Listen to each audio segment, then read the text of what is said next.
We're back at the 43rd Annual EAA Fly-In Convention. We are just about an hour out of Oshkosh now in the King's Cessna Citation. John's been talking with some of the competitors on the radio. Let's get an update. John, how's it going? Well, it's really turning into a close horse race, John, in between a couple production stock airplanes. They're just about 75 miles behind us. That's really amazing. We're just a little over halfway in the race, and they're almost keeping up with us. It's really remarkable. We've got a real horse race in between Charlie Wollicott and Howard Stoner, both in Mooney CLS airplanes. That stands for turbocharged Lycoming Sabres, and those are fast airplanes, and they're really smoking it. Have we heard from Don Getz, the defending champ? Haven't heard a word from Don Getz. I don't know what's going on with Don. It's going to be interesting to see how far behind us he is. He was the last one off, so we'll find out how it goes as we head into Oshkosh in the great cross-country flying race. Long before there was a great cross-country race, there were these guys, home builders who took their creations out to the racetrack and thrilled the nation. During the Depression-ridden 1930s, air races drew crowds that rivaled those at baseball games. Like any sport, the races had their own stars. The more flamboyant, the better.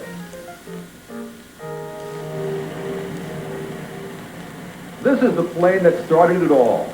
On the 10th and final day of the 1929 National Air Races, the impossible occurred. A civilian pilot named Doug Davis, flying a commercial plane dubbed the Mystery Ship, emerged triumphant over a field of military aircraft.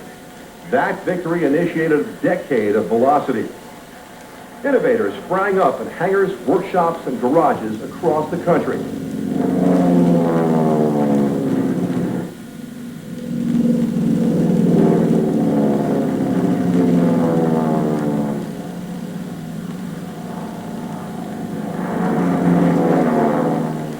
Designer Jimmy Waddell had dropped out of school after the 9th grade and couldn't read a blueprint.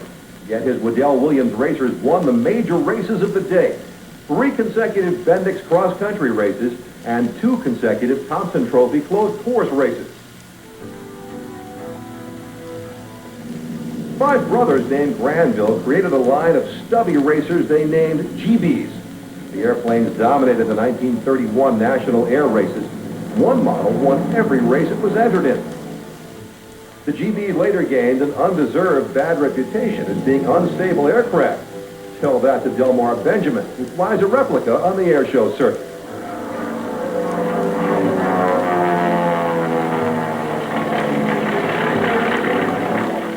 Americans weren't the only innovators. When a British candy manufacturer offered 50,000 pounds to the winner of a London to Melbourne race, designer Jeffrey de Havilland built 3 Comets. The one sponsored by the Grosvenor House Hotel placed first. This replica was built by a race historian, Bill Turner, and made its first public appearance at last year's convention.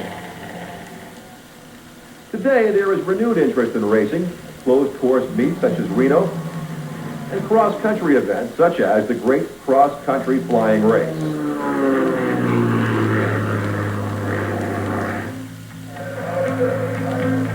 It's the end of the road for the contestants in the Great Cross-Country Flying Race. All the pilots made it safely, but a frequent complaint was the lack of tailwind.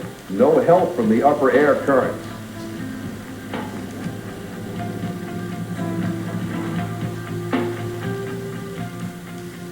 Here's Derek Capps, race number 8, first one to taxi up here at Oshkosh. How'd it go for you, Derek? Very good, very good.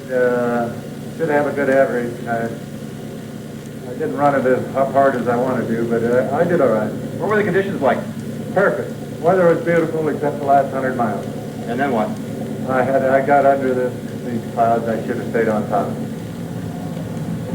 So now, how did the airplane run for you, Don? Good. I had a leaky door seal, but other than that, I was working it real good at 21,000. No tailwind, no wind at all. Isn't that discouraging?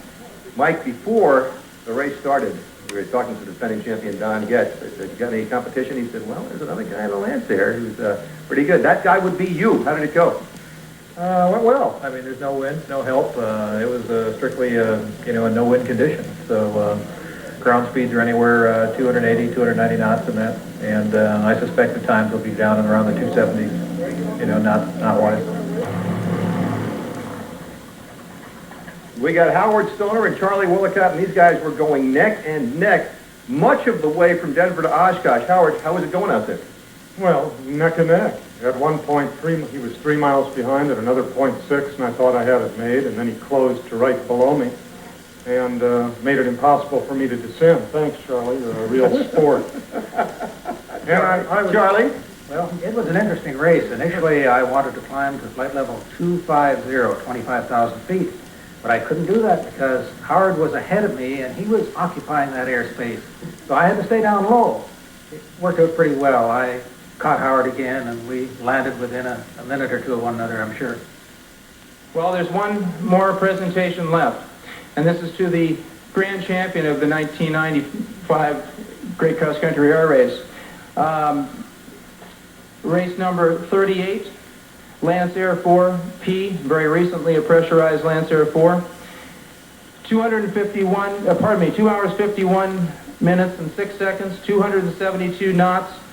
Mike Seaball. Winning times were slower than last year in the unlimited stock and Corinthian classes. Howard Stoner placed first in the stock category for a second year, beating Charlie Wollicott by only 42 seconds.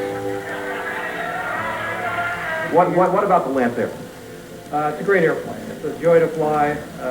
I've had a lot of fun. We've done some air shows and a few other things, and it's really a delight to fly. I mean, I'm very impressed with the aircraft. It's come a long way since my son dragged me over to Lance Air Tent in 1990 and said, "Dad, you got to see this airplane." And I said, "I don't want a kit plane." And you can see where I am now. Don Getch later admitted his decision to climb to 21,000 feet in search of that elusive tailwind probably cost him the race.